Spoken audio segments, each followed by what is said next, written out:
তাহলে মাল 400 পাওয়া যাবে, হ্যাঁ কি না? সে মাল সবাইকে নেমেছে। মাঝখান থেকে হচ্ছে কি, মাঝখান থেকে এ ওকে নেগেটিভ দিচ্ছে, ও একে নেগেটিভ দিচ্ছে, কোনোটাই। তার জন্য সিঙ্গেল সিঙ্গেল ইনভাইট করবেন, কারণ 4 জন 4 ক্যারেক্টারের লোক। তারপরে কি বলছে, রিকোয়েস্ট করবেন না, ডাইরেকশন মোডে কথা বলবেন। ডাইরেকশন মোড বলতে কি, ধরো আপনি ঘরে গিয়েছেন, রিকোয়েস্ট অর্ডার ডাইরেকশন কি হয়েছে, অর্ডার মানে কি, ওই মা এক গ্লাস জল দে, জল আসবে না, হাঁটা আসতে দিতে মাকে ওই মা অর্ডার দেওয়া।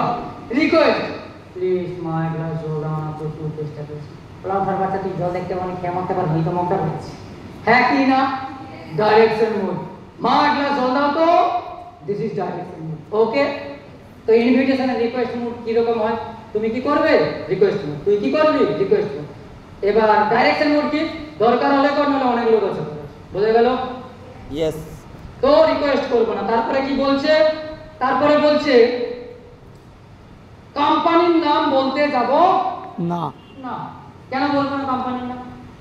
কারণ কোম্পানির নামটা এই কারণে বলবো না, তাকে বললাম স্মার্ট ভ্যালু, সে রোজভ্যালির সাথে গোলাতে পারে, এপিএল এর অ্যাপেলের সাথে গোলাতে পারে, নইলে হতেই পারে ধরো ধরো এ কাউন্সিলিং শুনেছে, ওকে জয়েন করে, এবারে কি মুখ বন্ধ করে রাখবে? মানুষ দেখবে তার ভিতরে জিনিসকে চেপেই রাখতে পারে, বলেই ছাড়ে, হ্যাঁ কি না? কেউ যদি জানতেও না, সে বলছে একটা কথা, আমার যে বলছে শোনো না, আমি মানে তার মনে খটখট করছে, কারণ সেটা বলতেই হবে, এরকম কিছু কথা থাকে না, থাকে কেউ জানতেও জানে, সে যেতে গিয়ে হলে বলে, হ্যাঁ কি না? তো সেই জায়গা থেকে কি বলছে না, তো এ কি প্রেজেন্টেশনটা শোনার পরে চারদিকে বলেছে, শালা জানো এই শালাটা স্মার্ট ভ্যালু আর কি এপিএল না কি অ্যাপেল বলে গেছিলি, কি শালা টাকা দিতে হবে, কি বলেছে, শুধু টাকা দিতে হবে আর কিছু। এবার ওই বন্ধুটাকে আমি ইনভাইট করেছি এপিএল এর স্মার্ট ভ্যালু বলে, তার মাথায় কেটে দিল টাকা দিতে, না না তাহলে খারাপ হবে, টাকা মানে খারাপ সমাজের লোকের কাছে, একই। তার জন্য আমরা কি করব, কোম্পানির নামটা বলবো না, প্রজেক্টের কথা বলতে পারি, ন্যাশনাল ক্যারিয়ার কাউন্সিলিং প্রজেক্ট, এখানে এলে সবকিছু সে শুনতে পারবে, বুঝতে পারবে। নইলে একটা ভুল কনসেপ্ট, রং আইডিয়া নিয়ে প্রেজেন্টেশন শুনলো না, জানলো না, ভুল বুঝে রয়ে গেল, হ্যাঁ কি না? তার জন্য আমরা কোম্পানির নামটা বলছি না।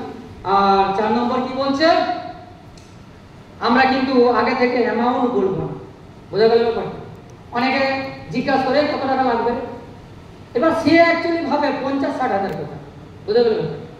এইবার আপনি কি বলে ফেলেন, আপনি যদি আগে থেকে অ্যামাউন্টের কথা বলে ফেলেন, কি ঘটনা ঘটবে, তার মাথায় বাটখারা চেপে যাবে।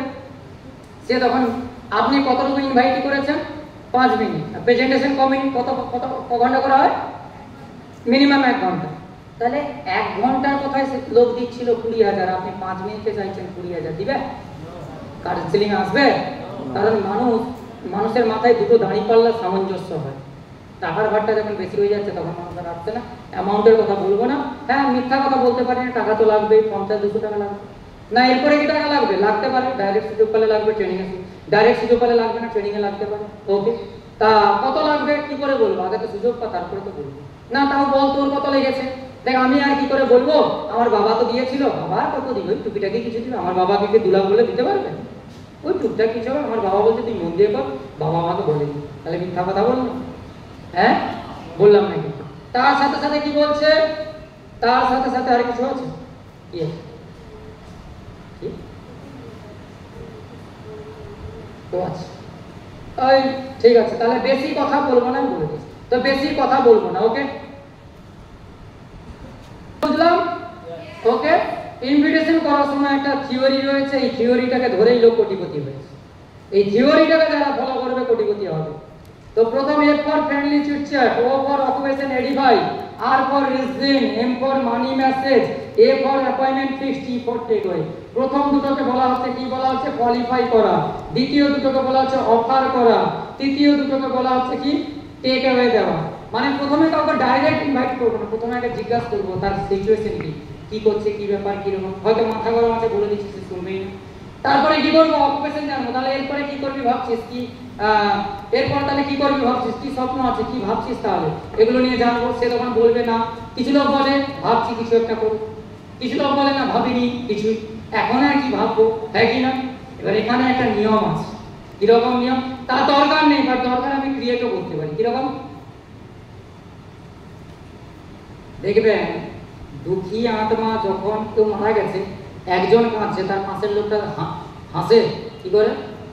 তাহলে আমি যদি কাঁদি, ও ঠিকই বলেছিস, আমি একদম ভাবিনি, আমি তো ভাবিনি কিছু করবো, এখন করে কি লাভ, কিন্তু পরে পরে ভাবছি কিছুদিন পরে যদি কিছু না করে বিয়ে দিয়ে দেয়, এবারও